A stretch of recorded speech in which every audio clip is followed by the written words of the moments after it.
Hi, I'm Joshua Carving. Welcome to another Death Battle prediction video. But first, Beast versus Goliath. Goliath won, which it kind of goes in line with what I said. They didn't quite scale Beast to the people that he's faced.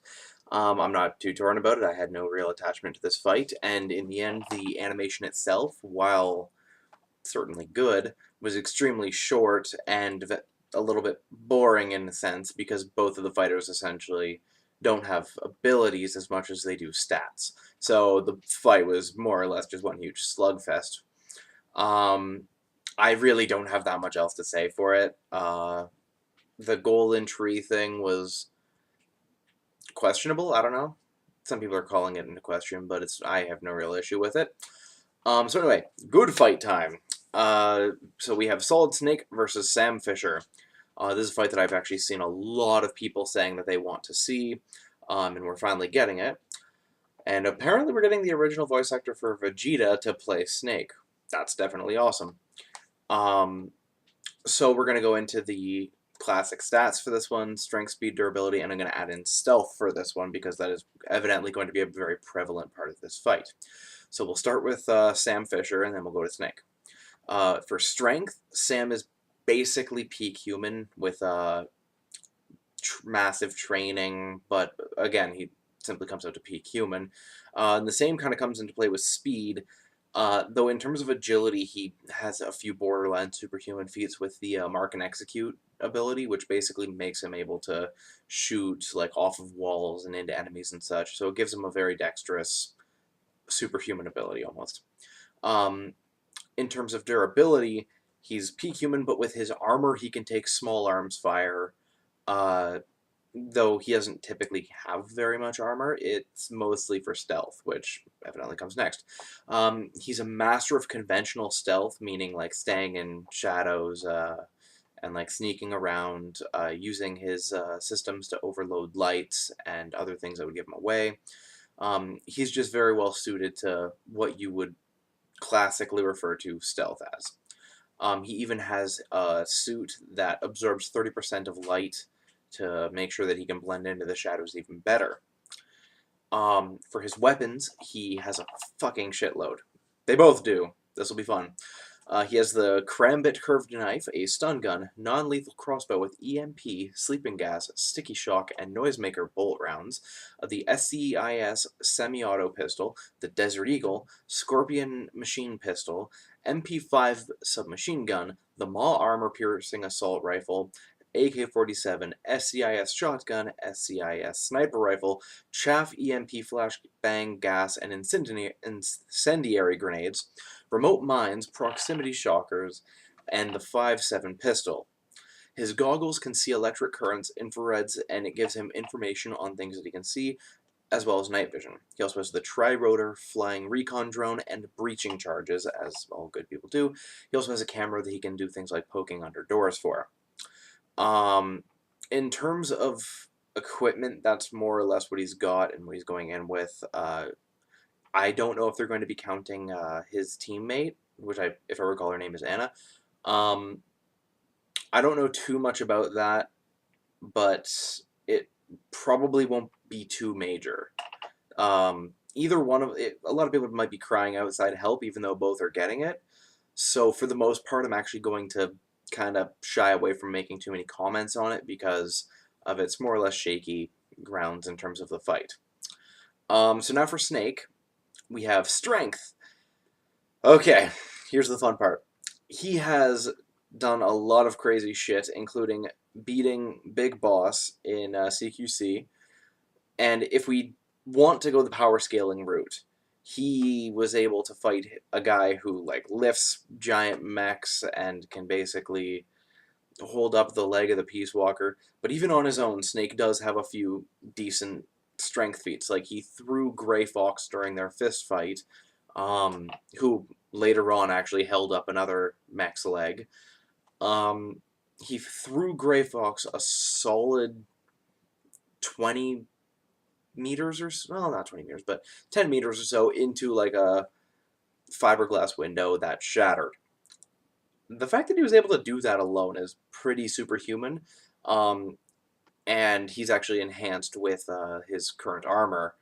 that he uses when he's Old Snake. Though as a composite, I'm pretty sure that they're going to be combining them. If not, either way, it still comes out to around a little bit above superhuman.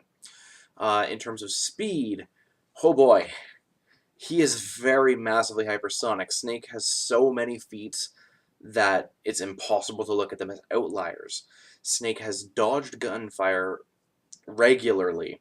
He has shot knives out of the air. He's fought in fistfighting people who could cut bullets out of the air.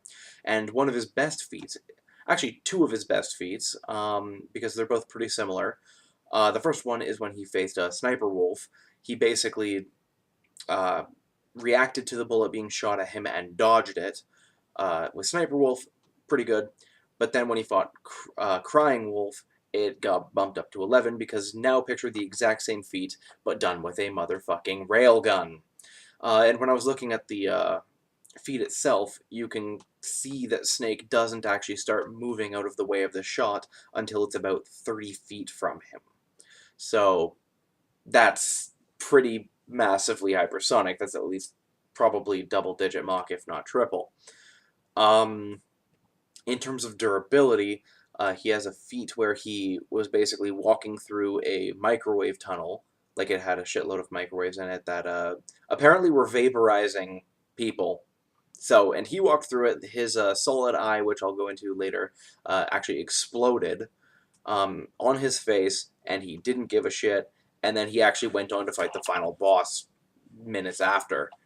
And with his armor, he's capable of taking like large arms fire from assault rifles and such. For the most part, tanking it decently well. And as I said before, he's capable of enduring hits from people like Big Boss, Gray Fox, Vamp, a lot of the high tier characters in Metal Gear, though not quite top tier. That is like everyone in Metal Gear Rising. So his stealth, he actually tends to employ a lot of hide in plain sight tactics between his classic cardboard box and his octo camo, which blends into his surroundings perfectly. He's essentially invisible when he's using the octo camo. So it essentially comes down to the fact that one of them is hiding in the shadows, the other one's just standing out in the open, but still can't be seen either way. This very interesting contrast of abilities.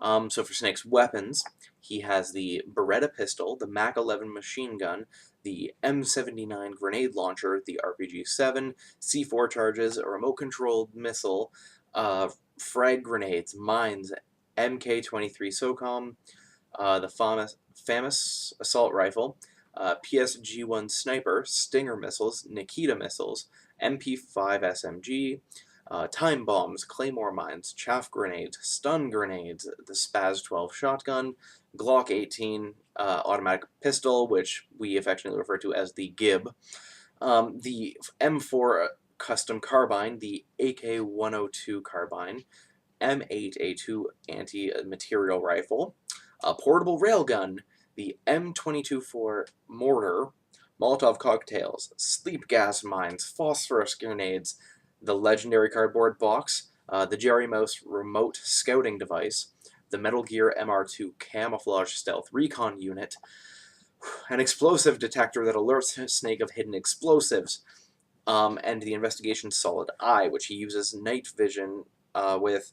He can do scope settings, he can do footprint detections, weapon spec detection, thermal and infrared sight. He also has assault on radar, which can basically make it so if anyone basically has organic parts, it uses the electromagnetic waves from the person and detects them and can give the direction that they're looking in, as well as a few other pieces of information. He has face camo from Laughing Octopus, allows him to alter his face for mind games, though I'm not sure how useful that'll be for this fight, and the Infinity Bandana, which is somehow canon. I have no idea. So for feats between these two, they've both had like at least 4 games, and they've both got books upon books and lots of crazy shit. So there's way too many feats to name between these.